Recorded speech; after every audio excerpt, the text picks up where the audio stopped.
Imagine knowing you are in danger. Not suspecting it. Not worrying about it the way people worry about things that probably won't happen. Actually knowing. Knowing it the way you know your own name, the way you know the sound of your own heartbeat. Now imagine that you do everything right. You ask your mother for help. You beg your siblings to step in. You reach out to everyone around you with a single, clear message: I am afraid, and I need to get out. You change nothing about the danger itself. You only try to build walls fast enough to outrun it. And then one morning, your mother gets a phone call. And everything she was afraid of has already happened. To you. And to your 8-year-old daughter. That is not a hypothetical. That is exactly what happened to Susanna Flores Brown in Abilene, Texas. And that is where our story begins tonight. Welcome to Cold Case Vault, the channel where the forgotten are never truly forgotten, and where we do not stop until the full truth has been told. If you are new here, hit that subscribe button right now and tap the notification bell. Every subscription is a vote to keep going, to keep digging, to keep giving families like Susanna's the audience they deserve. This story is 44 years in the making, and I promise you, every single minute of it matters. Abilene, Texas. Spring of 1982. A city sitting 180 miles west of Dallas, nestled deep in the flat, wide landscape of West Texas. A place where front porches still meant something. Where neighbors waved from driveways and children played outside until the streetlights came on. A place that, from the outside, had the appearance of quiet, ordinary safety. But safety is not always what it appears to be from the outside. And inside one house on South Bowie Street, a woman was living in quiet, ordinary terror. Her name was Susanna Flores Brown. She was 30 years old, a vibrant, social, deeply loving Latina woman with roots woven through the community around her. She had friends. She had sisters who knew her laugh and her voice and the way she talked about her daughter. She had a life she was proud of and a future she was trying to protect. And in the weeks before everything changed, she had been sending signals to everyone close to her. She had asked her mother to lend her money so she could change the locks on her front door. She had asked her siblings to help her find a gun. She had been doing what a woman does when she has made the private, terrifying decision to leave a dangerous man and knows the clock is running. Her daughter was Francesca Antoinette Martinez. She was 8 years old, and everyone who loved her called her Cha-Cha. She was not Billy Brown's biological child, but she shared that house with him and her mother, and she had already, at just 8 years old, developed her own quiet, heartbreaking survival strategy. When the man in the house got angry, Cha-Cha would crawl underneath her bed and hide. Not because someone told her to. Not because she had been trained to. But because at 8 years old, she had figured out on her own that the space beneath her mattress was the safest place in her world. She had taught herself to disappear when she felt the temperature in that house beginning to rise. Let that sink in for a moment. An 8-year-old child had already internalized the geography of danger inside her own home. She knew which rooms were safe and which were not. She had a plan. Children should not need plans like that. Children should not have to make themselves invisible in the place they are supposed to feel most protected. On the evening of Monday, March 8, Susanna attended a Tupperware party at an acquaintance's house. A completely ordinary night. A few hours to breathe, to laugh, to be a woman among other women without the weight of what she was carrying at home. While she was there, Cha-Cha was staying with a family friend named Kathy Spivey. When Susanna arrived to collect her daughter later that evening, Cha-Cha asked if she could stay the night. She didn't just ask, she begged. She did not want to go home that night. Something in that child already knew what the air in that house felt like when things were about to go wrong. Kathy said no. Children asked to sleep over all the time, it didn't register as anything unusual. She took Francesca back to her mother, watched them walk away, and closed her front door. It was a decision that Kathy Spivey would spend the rest of her life sitting with. When a television investigative team interviewed her 41 years later, she still remembered every detail of that evening with perfect, painful clarity, as if it had happened the week before. At 3:30 in the morning on March 9, 1982, a 911 call was placed from the house at 1300 South Bowie Street. The caller was Billy Brown, the man who had been living with Susanna and Francesca. His voice was calm. Not the frantic, broken calm of someone trying to hold themselves together after a shock. Just calm. The steady, measured calm of a man who had already decided what his story was going to be. When Abilene police officers arrived at that address in the dark hours before dawn, what they found inside those walls was something none of them would ever forget. Billy Brown gave investigators his account. He told them he had been working the night shift at a place called Newcorp. He arrived home at 3:20 in the morning, turned on the lights, and found the bodies.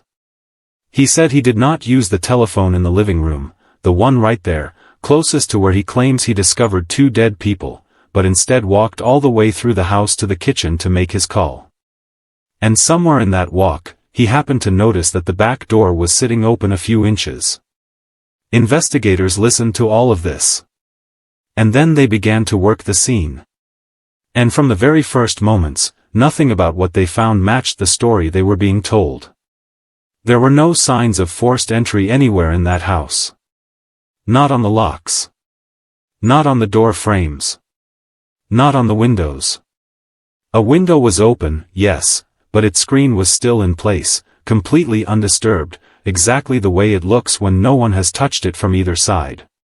The back door was ajar, but when investigators examined the ground directly outside, there were no footprints. No scrapes. No indentations.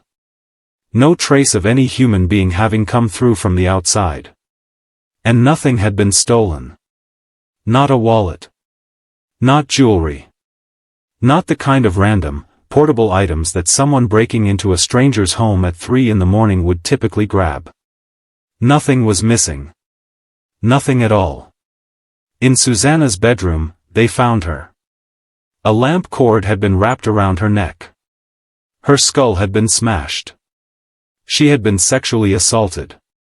And the entire scene had the deliberate, arranged quality of something that had been constructed to tell a story, not the chaotic, desperate reality of a violent intruder, but the calculated staging of someone who needed the scene to look a certain way. In Francesca's bedroom, they found Cha-Cha. A phone cord, cut from the living room telephone, had been wrapped tightly around her small neck and knotted at the back. And when investigators looked beneath that little girl's bed, they found the thing that quietly shattered everyone working that scene, signs that she had been hiding there before she was dragged out. She had run to her safe place one final time. And this time it had not been enough. Outside the house, standing in the early morning dark, was Billy Brown. He was not trembling. He was not on the ground. He was not making the sounds of a person who had just come home from a night shift to find the 2 people he shared his life with lying dead inside their own bedrooms. He showed, in the exact words recorded in the police report written that night, no signs of being overly grief-stricken.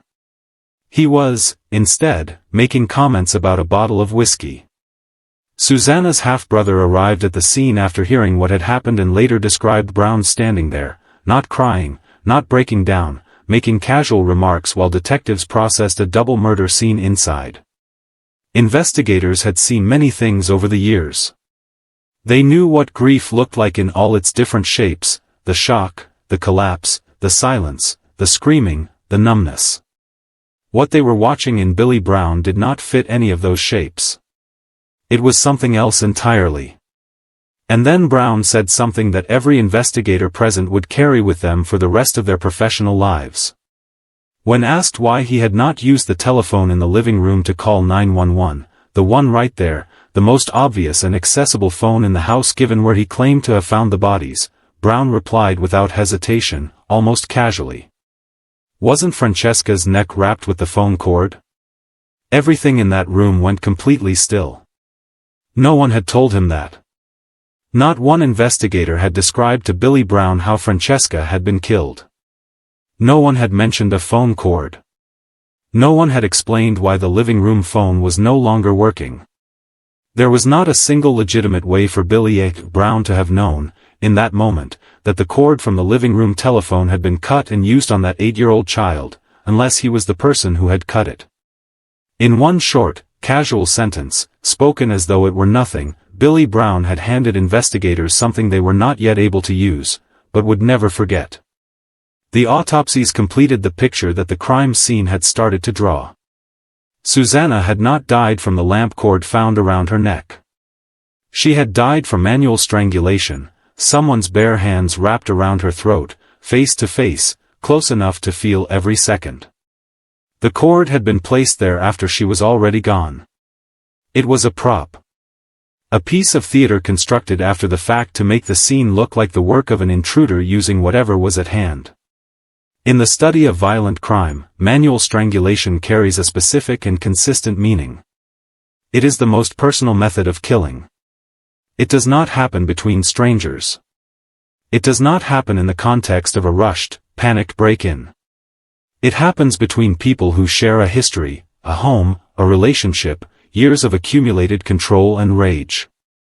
It is an act that requires proximity, sustained physical effort, and the conscious decision to look at another human being while ending their life. Forensic experts who study intimate partner homicide will tell you that this method is almost exclusively the act of someone the victim knew well and had been living with. Someone who had been building toward this for a long time. Someone who had decided that if he could not have control, he would end the thing he had been trying to control. The staging told the same story from a different angle. Every element of the false break-in was clumsy and inconsistent. The window with its untouched screen. The door with no marks outside. The house with nothing taken. Whoever arranged that scene had done so in a hurry, in the dark, in the immediate aftermath of what had just happened, and had not done it well enough to fool the people whose job it was to see through exactly this kind of thing. Susanna's family had already been telling investigators the shape of this story from the very first hours. A controlling man. A jealous man. A man who did not want Susanna to have friends, to go places, to exist as a full person outside the walls of the house he occupied. A man whose behavior had been escalating for years. And a woman who had reached the point of deciding she was done, who had asked for money to change locks, who had asked for help getting a gun, who had told the people closest to her that she was afraid. Domestic violence researchers have a name for the stage Susanna was in. They call it the most dangerous stage. The moment of departure. The moment when the person being controlled announces, through action or word, that the control is ending. It is statistically the most lethal period in an abusive relationship, not because the violence is new, but because the person who has been exerting the control has just been told he is losing it permanently. Investigators knew all of this on the morning of March 9, 1982. They knew who had been in that house. They knew whose hands had been around Susanna's throat. They knew who had cut that phone cord. They knew it the way experienced investigators know things, in their bones, in the evidence, in the gap between the story they were told and the story the scene was telling. But knowing and proving in a court of law in 1982 were two completely different things separated by a gap that was, at that moment, almost impossible to cross. DNA forensics as the world understands them today did not exist. The laboratory technology of that era could not extract from physical evidence what needed to be extracted. Investigators collected everything they could, and among the most important things they collected that night was a small oral swab from Susanna's body, packaged carefully according to standard evidence procedure, sealed, and placed into storage. And then they waited. Brown was their primary suspect from the very first night. The phone cord answer alone pointed a finger that could not be ignored. But without physical evidence strong enough to survive a courtroom, the case could not move forward. It stalled. Then slowed. Then, officially, went cold. And Billy Brown walked back out of the Abilene Police Department, out into the city, and resumed his life. The same city. The same streets. For the next 4 decades. If you are still watching at this point, drop a comment right now that says, "I'm still here." Let's see who is truly following this story, because what happens next is the part that changes everything, and it starts with a box of evidence that had been sitting in a storage room for over 30 years. The years moved. The decades moved. Linda Flores and Rita Flores Lafferty grew older carrying the kind of weight that has no name and no cure. They went to family gatherings where a permanent absence sat at every table. They watched time pass around the empty spaces left by a sister and a niece who were supposed to still be here. There was no national media campaign around this case. No famous names attached to it. No viral momentum pushing it into the public eye. Just two sisters in a small West Texas city, and the silent certainty of a family that knew exactly what had happened and could not do a single thing about it. In 2012, 30 years after the murders, Abilene police reopened the file and contacted Brown. His reaction was not grief. It was not the emotion of a man being asked to revisit one of the worst nights of his life. It was surprise. The surprise of someone who had genuinely believed the statute of his freedom had already been written in permanent ink. He agreed to speak with investigators. Then he did not show up. He called back later and said he had discussed it with his family and decided against meeting. He refused to provide a DNA sample. There was no warrant available to compel him, the evidence was still not sufficient to justify one, and Brown was well aware of exactly where that legal line sat. He waited again. Because waiting had always worked before. But something had already shifted. A television investigative program had begun looking into Susanna's case. Not a program interested only in retelling old tragedies. Cold Justice, hosted by former Texas prosecutor Kelly Siegler, a woman who had secured 19 consecutive death penalty convictions during her career, came to Abilene with a different purpose entirely. They came to help solve a murder that had sat unresolved for 4 decades. Siegler and her team went back to the very beginning. They sat down with Kathy Spivey, who after 41 years could still recall every detail of the evening of March 8 with complete and devastating precision. They interviewed Susanna's friends, who described her fear of Brown in 2 words that left no room for interpretation: extremely afraid. The portrait that emerged was the one investigators had already been holding for 40 years, only sharper now, fuller, confirmed from every direction. A man who had cut Susanna off from her social world. A man who monitored and restricted and controlled. A man who had been watching his control slip away in the final weeks before March 9. And a woman who had been doing everything she could to build distance between herself and what she already knew was coming. Siegler examined the crime scene evidence and reached the same conclusion the original investigators had reached on the morning of March 9, 1982. This was not the work of a stranger. This was a deeply personal killing. The staging was rushed and full of holes. And the person responsible had been standing outside that house when police arrived, calm and steady, commenting on a bottle of whiskey. But conclusions, however correct, do not win convictions. Physical evidence wins convictions. And so the investigative team turned their attention back to the evidence box that had been sitting quietly in storage since the night of the murders. Back to the oral swab collected from Susanna's body. Back to the small, preserved piece of that night that no one in 1982 had possessed the technology to fully interrogate. In January of 2023, the Department of Public Safety Crime Laboratory in Lubbock, Texas applied modern DNA analysis technology to that original swab. The science that exists today is not the science of 1982. What was unextractable then is now readable with a precision that borders on the absolute. The results came back. A partial DNA profile. Semen found on the swab taken from Susanna's body on the night of March 9, 1982. The laboratory ran a comparison. The probability that the semen belonged to Billy A. Brown, rather than to any other person on the face of the earth, was 22,100 to 1. Not possible. Not merely likely. 22,100 times more probable to be his than to belong to any other living human being. That is not a number that leaves room for reasonable doubt. That is not a number that can be explained away.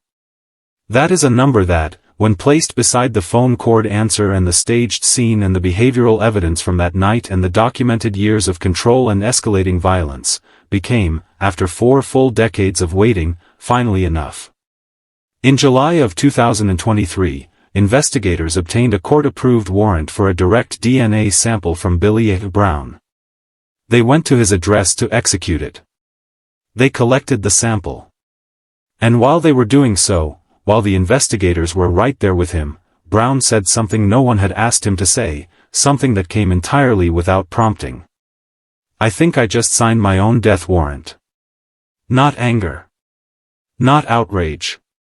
Not the reaction of an innocent man being subjected to an invasion of his privacy. Just that.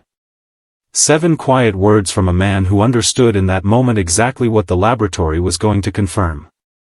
When investigators informed him of the existing results, his DNA present in Susanna's mouth at a probability of 22,100 to 1, Brown denied everything. He said he did not enjoy that kind of intimacy. He said he had never done that with Susanna. He said it was impossible.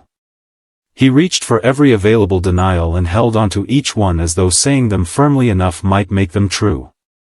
Before the arrest was executed, Kelly Siegler and the investigative team sat down with Linda and Rita Flores and told them what was about to happen.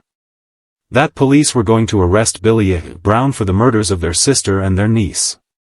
Linda cried in the way of someone who has pressed something down for so long, with so much effort, for so many years, that when even a fraction of it is finally allowed to release, the body almost doesn't know what to do with the sensation.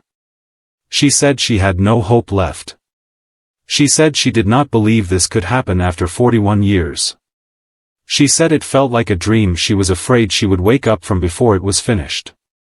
On October 27, 2023, Billy A. Brown was arrested and charged with 2 counts of first-degree murder. Cold Justice was there to record it. He was handcuffed outside the house at 1300 South Bowie Street, the exact same house where, 41 years earlier, he had stood in the early morning dark making casual remarks about a whiskey bottle while investigators documented the crime scene he had constructed. The same address. The same man. 41 years older, and finally in handcuffs. The following day he was released on a bond of $200,000. In December of 2023 he was formally indicted. The trial was scheduled for September 16, 2024.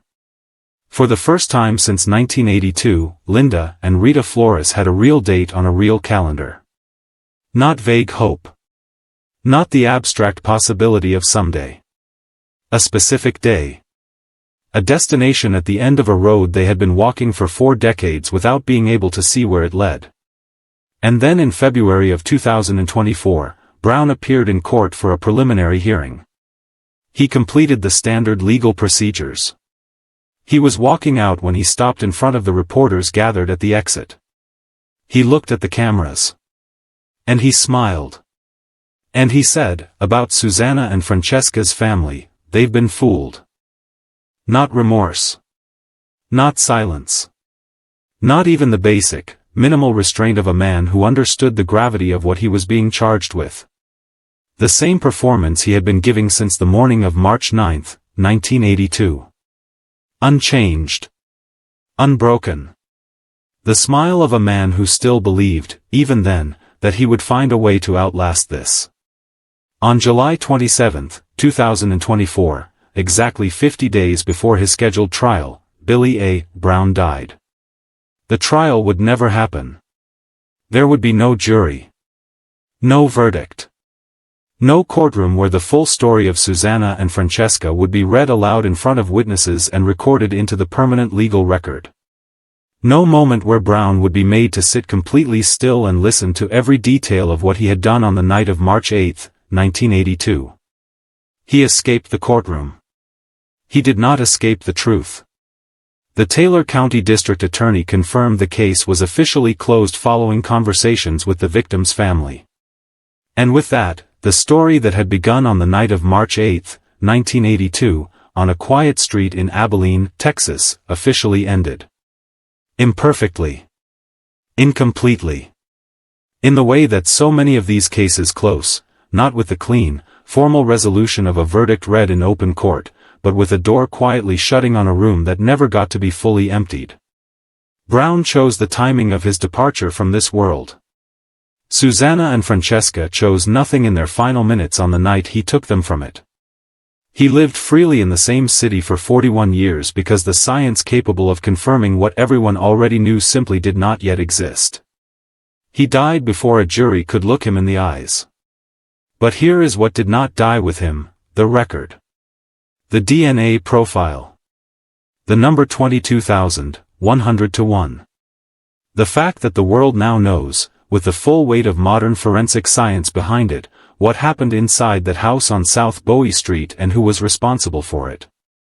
Linda and Rita Flores are left carrying two things at once, the grief of a trial that never came, and the knowledge that the truth they had been holding in their bodies since the morning of March 9, 1982 was finally confirmed by science and spoken aloud by investigators and recorded in the public record where it will remain.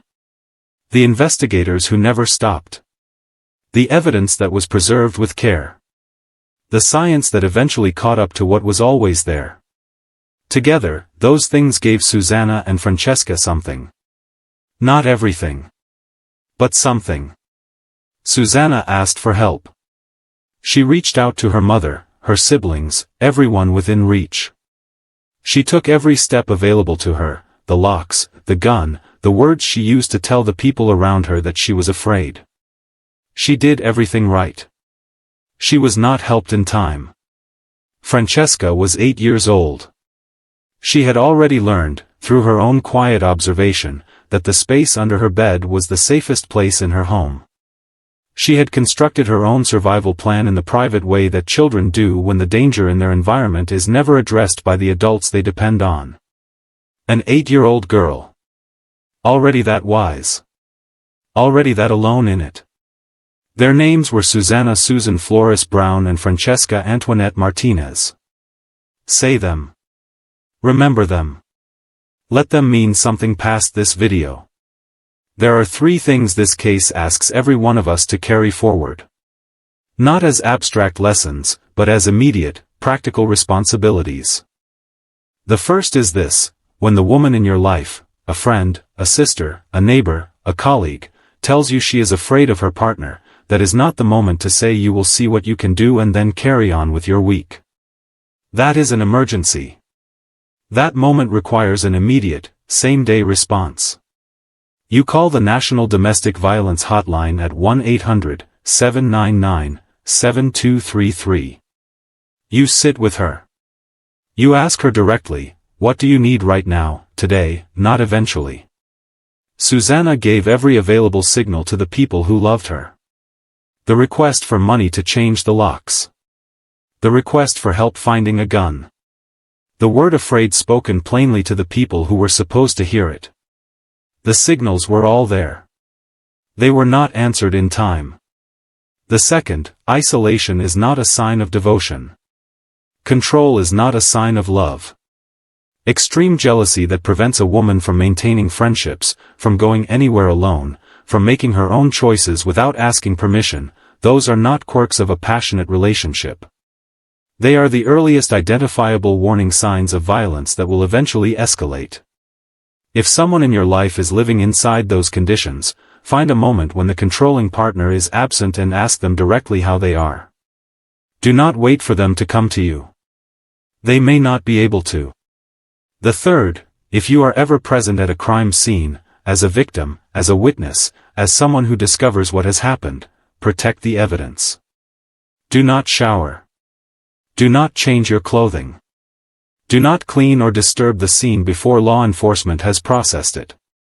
One oral swab, collected and packaged correctly on the night of March 9, 1982, and preserved in a storage room for over 4 decades, was the only piece of evidence capable of telling the truth that everyone had been carrying without being able to prove.